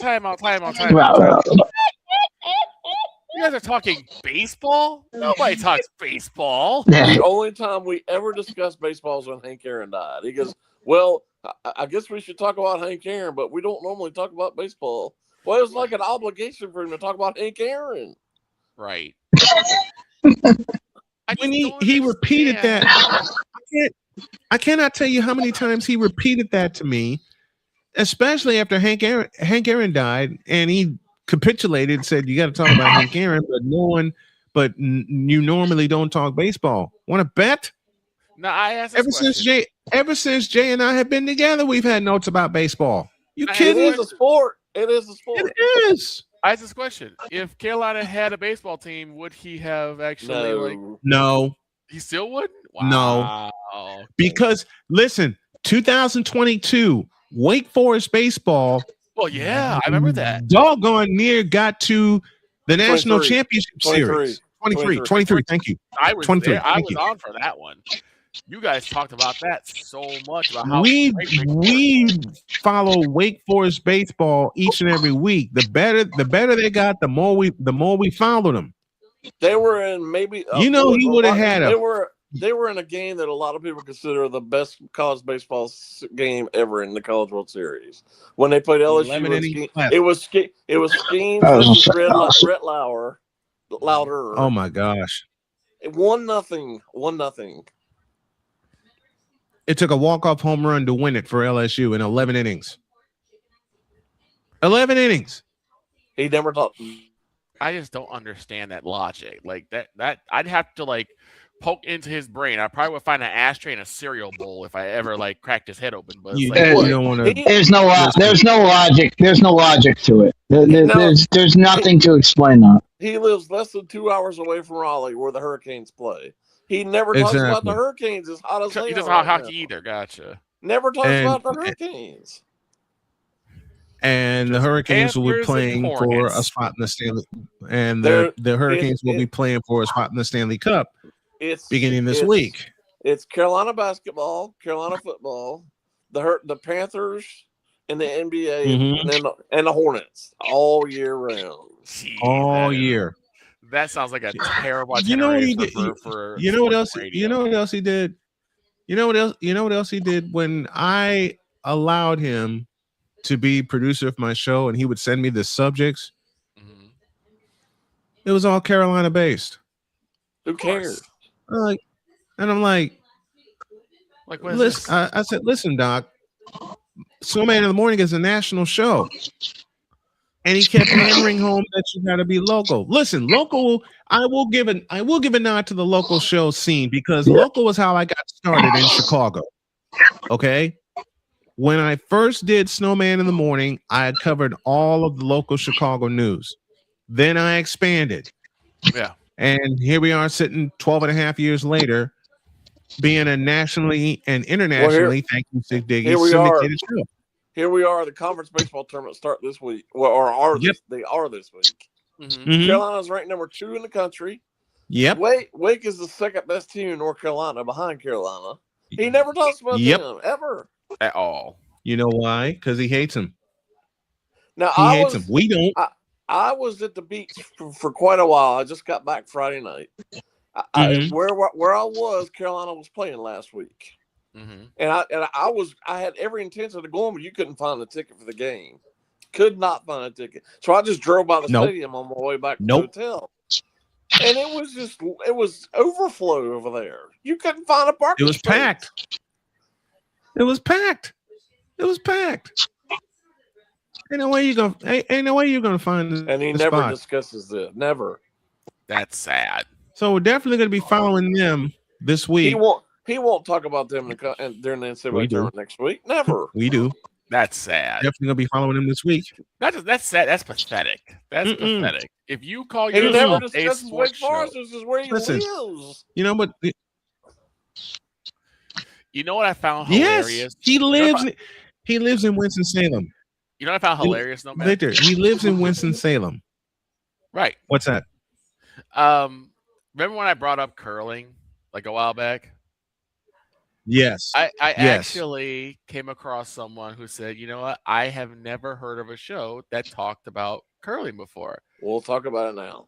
And she's a big curling fan. I was like, it's how we do it. I didn't know we had. I know there Well, a were lot of curling people fans, don't because we don't really live in a cold weather area, but curling is very popular around the world. It really is. It is. It is. You know what? The first time, and I got to share this. The first time I saw a curling match, I took a look and went, "What the heck is this?" What is Yeah, this? I had no clue. And I still don't totally understand it, but still. I don't totally get it either, but I have to make an admission here. I'm hooked. And it's during the Olympics, it's on nonstop. Right. Yes. Yes, it is. Yes, it is. It's on more than hockey is. It's on all the time. It's on Curling is more Listen, during the Olympics, and I found this out, curling is more popular than hockey. Yeah. Truthfully. A lot of countries it is. A lot of countries it is. But it's crazy to me that you have individuals who are saying, don't talk about these sports because no one talks about these sports. It's like, you don't know that. Yeah. It's that you don't want to talk about it or you don't care about it. Right.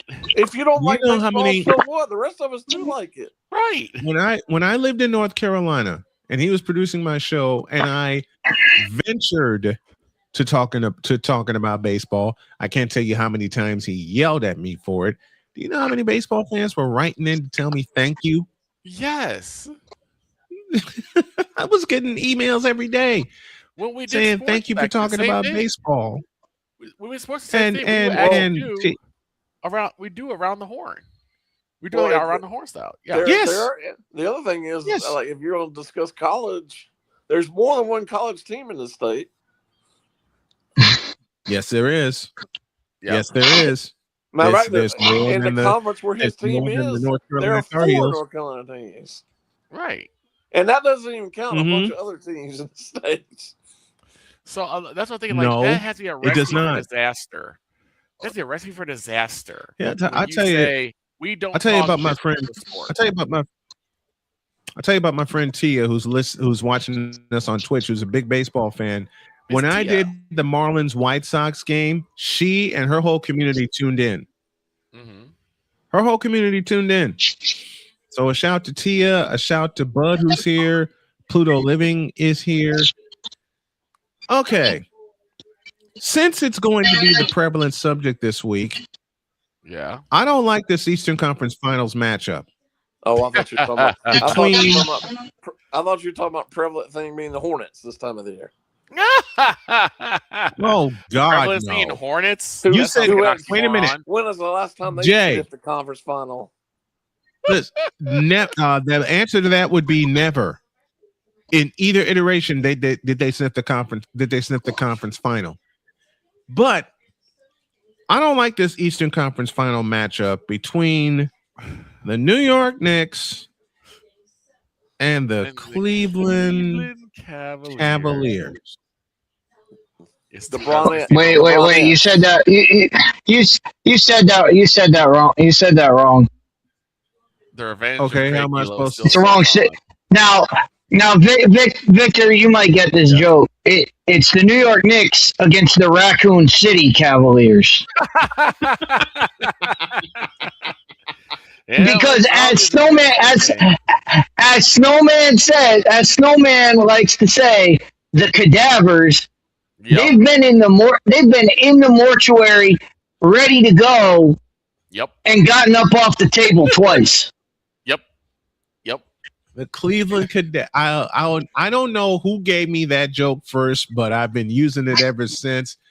And Jay's heard me say this. A lot of people have heard me say this about Cleveland. When people ask me to explain the legacy of the Cleveland Cavaliers, and they would expect me to say LeBron. Nope. No. For me, the legacy of the Cavaliers is Craig Elo. Yeah. It always happens. Why? Craig Elo. Because it always happens to Craig Elo. Yeah. But I'm not fond of this matchup at all. I'm not either. Well, it's going to be an afterthought to the Western Final anyway. Which begins tonight, and that's the top two teams in the league, the Spurs and the Thunder, which I expect to go all 7 games. I wouldn't be at all surprised to see that happen. I wouldn't. I would not either. I would not either.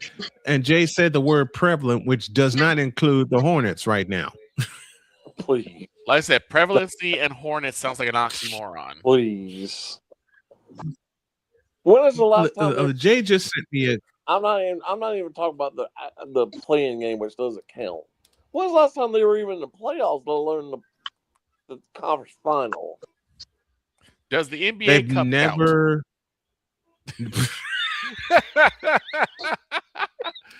Does the NBA Cup count? Otherwise, no. No. What a stupid trophy. No. You a fool, Victor. No. I hate you for that joke, but it's true.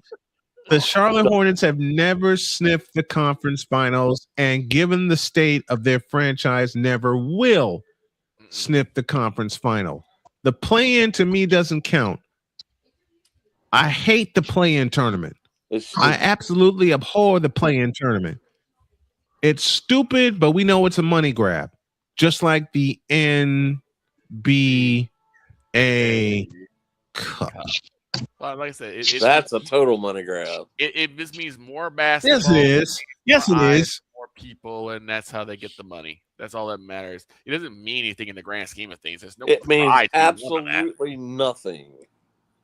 Means nothing. So I got a question. If you win and I'm smiling 2 feet deep because I'm getting ready to laugh as I ask this question. Mm-hmm. Are the Knicks cursed right now? Because they won the NBA Cup this past year. They did. Every team that has won the NBA Cup got pimp smacked in the playoffs. Yep. Which They frightens sure me because they're playing the Cleveland Cavaliers. Well, the other thing is Cleveland just finished. Cadavers. Cleveland just finished. The Knicks hadn't played what, a week? Right. Over a week. Mm-hmm. I mean, you don't want to have that much time off this time of the year. No, you really No, don't. you don't. Because you're gonna be rusty. You're gonna be like out of shape for a bit. You're gonna be rustier than Rusty Staub at the plate for the Mets. That's like the Hurricanes hadn't played in a week and a half. Nope. And they're still waiting to play because Game 7 between the Montreal Canadiens and the Buffalo Sabres is tonight. I don't believe. I think the Eastern Final starts Thursday. And I gotta do. So they're going to go. I believe it's be 11 or 12 days without playing once they start playing on Thursday. Right. It's at least 12 days. At least I think 12 the last days. time they played was last. And to make the joke that. Yep.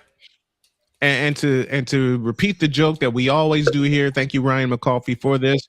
What? 2 black men talking baseball and hockey? Oh my goodness! Right. How dare we? Wait a minute. Let me do this. Let me do this right. Let me do this right. This entire panel talking hockey and baseball in the same. Wait a minute. And baseball in the same conversation.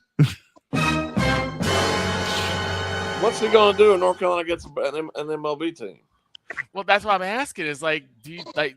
That's what I'm Not like, is that dog. why? Listen, No. if North Carolina ever gets a Major League Baseball team, I'm on the horn begging to be their play-by-play announcer in a blink of an eye. Period. Well, he won't talk about you. I can promise you that. I will. Listen, I don't live in Carolina anymore, but I did for 2 years. The sorry no account Panthers and the sorry less than no account Hornets. But Bob, as I've told you many times before, far and away the best pro sports team in North Carolina is the Hurricanes. It's not even close. It's the Carolina Hurricanes.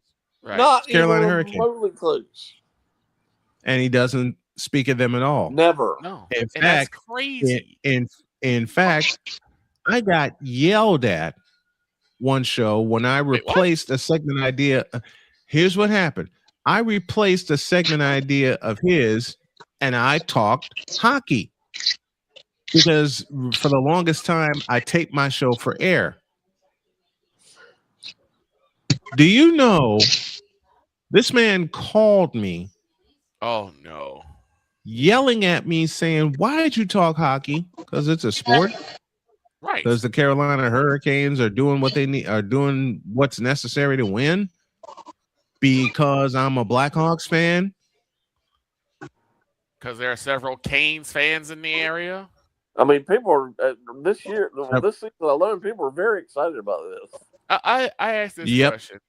Do you guys know like what was like the average like amount of listeners he would get for that station? A lot. Someone like how? As I sent you this before, this morning, Snowman. It'd be more than people talking about why does Joel Embiid need a contract extension, as what he was talking about this morning, apparently. Who cares? I'm just thinking, really? Like, how? I saw that. And how is Joel Embiid a topic for discussion when they just got pimp slapped by the New York Knicks? Yeah, the Knicks just beat the snot out of them. I don't get it. And got embarrassed by having it was almost a Knicks home game up there last week. In Philadelphia. I mean, it was swarm in Philadelphia. They get embarrassed. Yep. They get embarrassed by 30. With a capital EMB.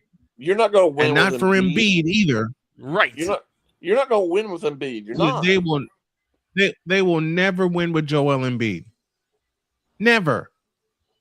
I had people get mad at me when Ben Simmons got drafted in 2016. The Invisible Man.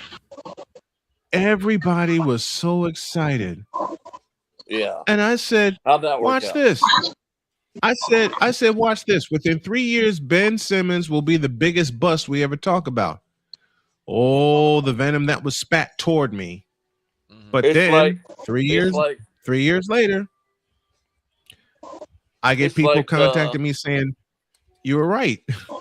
Yeah. It's like when Scam Newton was drafted by the Patriots.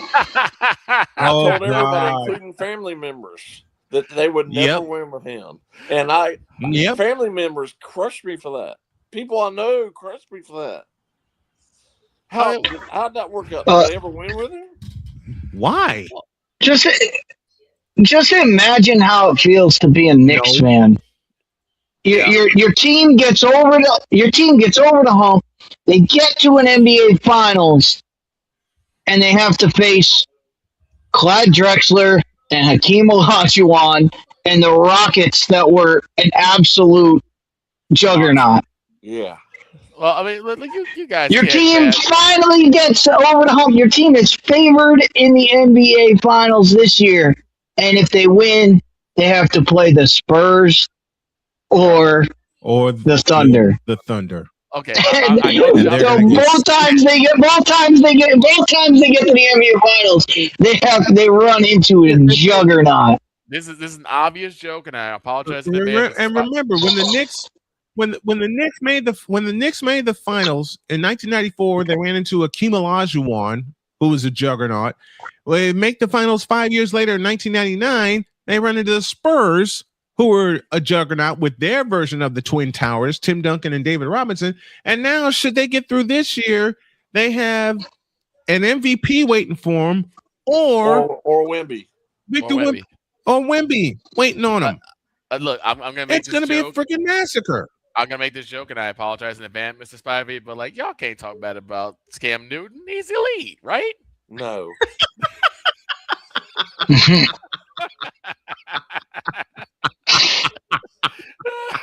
And that's for you, Jay. The throngs of people out there who think he should be in the Hall of Fame, shame on you. Wait, what? Oh my God! Look, there's a lot of people. Let me tell Victor. Let me tell you. When I lived in North Carolina, and Homer was producing my show, he threw that subject in there. He threw that subject in there. He put it in the form of a question. Okay. Should Cam Newton be a Hall of Famer? No. And he wanted me to talk about that for 15 minutes. Look, I gave it 30 seconds. I don't hate Cam Newton as much as you guys do, okay? I thought he was like halfway decent, okay? Until people started learning how to read the read option. But Hall of Famer? No. Not a chance. Was he effective at what he did? Sure. But you cannot. Yeah, but it was a short amount of time that he did it. Right. You can't be a Hall of Famer. Everybody makes out like his whole career was fantastic. It wasn't. You know what? His Hall of Fame candidacy, if you want to put it that way, comes down to 8 games in 2015. That's it, and that's all. I admit it. He had a great season in 2015. I told people that. I can admit that he had a great season, but he acted like a fool in the Super Bowl. That you knew exactly where I was going to go. Couldn't do a thing. That performance in the Super Bowl killed any type of. No, I'm not even talking about the way he played because he got.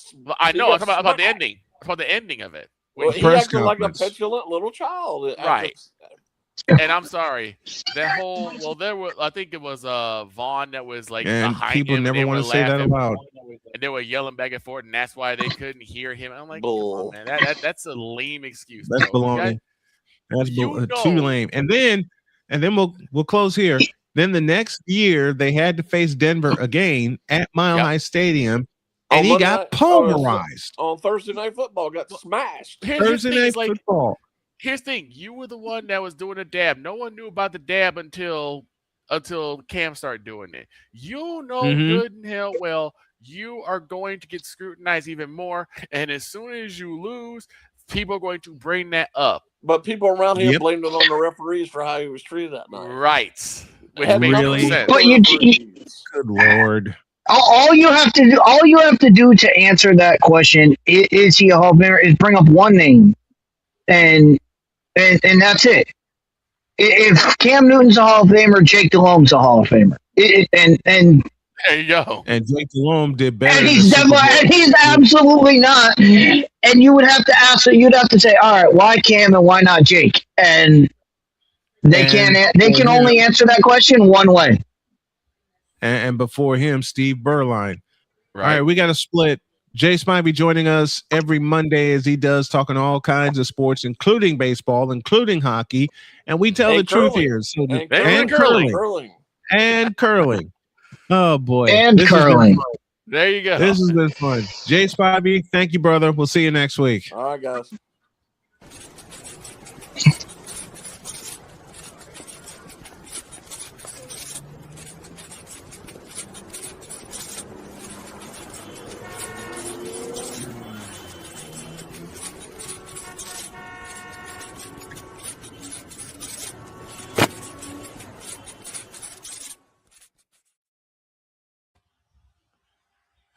The new logo. No. Dave's response always throws me. No. As soon as they come with something silly, no. No. And I love that. We're out of here. Have a great day. God bless. Remember to make your next move your best move. And always remember, if your dreams don't scare you, they are simply not big enough. Dream big, do bigger. We hope y'all are too. 4 WNBA doubleheaders beginning tomorrow. So long, everybody.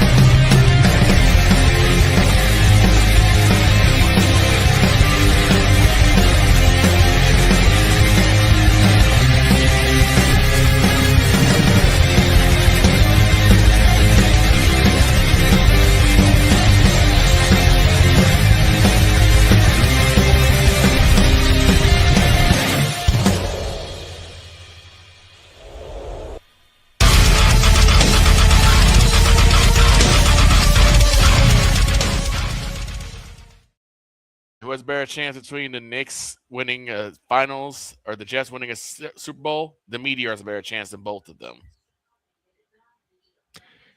Hope y'all had fun. We sure did. We'll see you tomorrow. And to Damien's point, neither. We're out.